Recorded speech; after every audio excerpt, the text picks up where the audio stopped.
Happy Deepavali అండి. అందరికీ ఎలాంటి హంగులు, ఆర్భాటాలు లేకుండా తేలికగా దీపావళి పూజ నేను ఏ విధంగా చేసుకున్నానో, అలాగే అమావాస్య, అర్ధరాత్రి పూజ ఏ విధంగా చేసుకున్నానో వీడియో చూసేయండి. Welcome back to our channel Srilakshmi Varma official. మరి నా ఛానల్‌ని చూస్తున్నవారు సబ్స్క్రైబ్ చేసుకోండి. ఇంకా అమ్మవారి పూజ చేసే స్థలంలో అయితే నేను ఆవు పంచకంతో శుభ్రం చేసి, పీట వేసి, అమ్మవారి పటాన్నయితే అక్కడ ఆహ్వానించి, అమ్మవారికి చక్కగా గంధం బొట్లు పెట్టి దీపారాధనకి కుందులు అవన్నీ ఏర్పాటు చేసుకున్నానండి.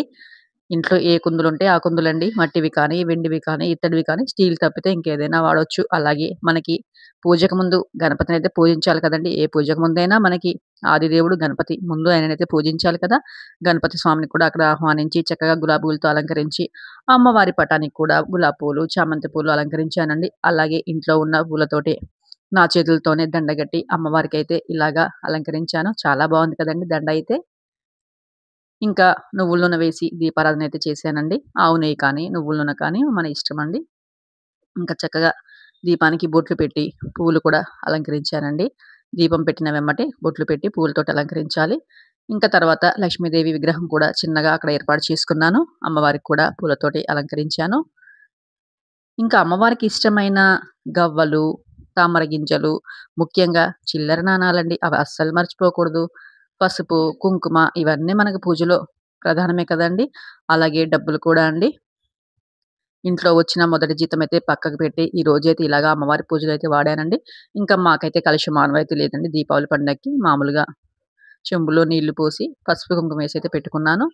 తర్వాత కుంకుమార్చన అష్టోత్తరం చదువుతూ కుంకుమార్చన అయితే చేసుకున్నానండి లక్ష్మీ అమ్మవారికి. చాలా తక్కువ తోటనండి. ఏమీ లేదండి. పువ్వులు, దీపారాధన, నూనె, ఇంకా చిన్నగా పండ్లు, పలారాలు అంతేనండి. పెద్ద హంగులు, ఆర్భాటాలు, డెకరేషన్‌లు మనకి ఇవేమీ అవసరం లేకుండానే చాలా సింపుల్‌గా చేసుకోవచ్చు చూడండి. అక్కడ ఏమీ లేవండి నేను పెట్టింది. ఓన్లీ పువ్వులు, పసుపు, కుంకుమ, దీపారాధన, దీపం కుందులు ఇవి తప్పితే ఇంకేమీ లేవు చూడండి. చాలా తేలిగ్గా చేసుకోవచ్చండి. పూజైతే ఎవరైనా సరే. ఇలా అమావాస్య, అర్ధరాత్రి రోజున పూజ చేసుకున్నా, దీపావళి రోజు చేసుకున్నా గాని లక్ష్మీ కటాక్షం అయితే కలుగుతుందండి. మరి నేనైతే చేశాను. ఇంకా లాస్ట్‌లో నైవేద్యంగా ఇలాగా పండ్లు సమర్పించానండి.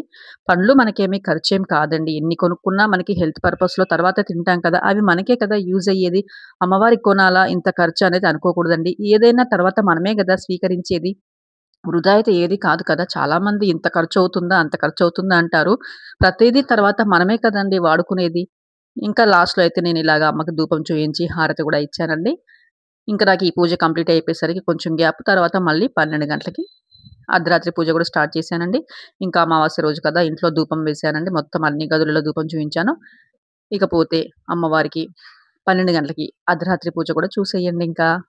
ఈ పూజ కంప్లీట్ అయిపోయిందండి. ఈ పూజ కంప్లీట్ అయిపోయిన తర్వాత ఎందుకంటే మార్వాడీస్ అయితే ఎక్కువగా అర్ధరాత్రి లక్ష్మీదేవికైతే పూజ చేస్తారండి. మార్వాడీస్ అనే కాదు మనం చేసుకున్నా సరే లక్ష్మీ కటాక్షం కలుగుతుంది. ఇంకా అమ్మవారికి ఇలాగా హాల్ మధ్యలో గుమ్మానికి ఎదురుగా అయితే నేనైతే ఇలాగా దీపారాధన చేశానండి అమ్మవారికి. లక్ష్మీదేవి విగ్రహం పెట్టి.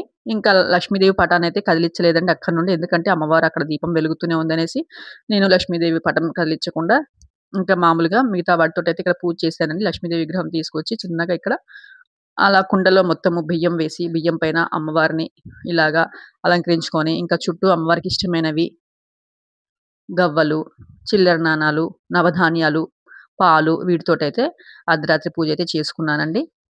మరి చూసారు కదా! వీడియో నచ్చితే లైక్ చేయండి, షేర్ చేయండి. Thank you for watching.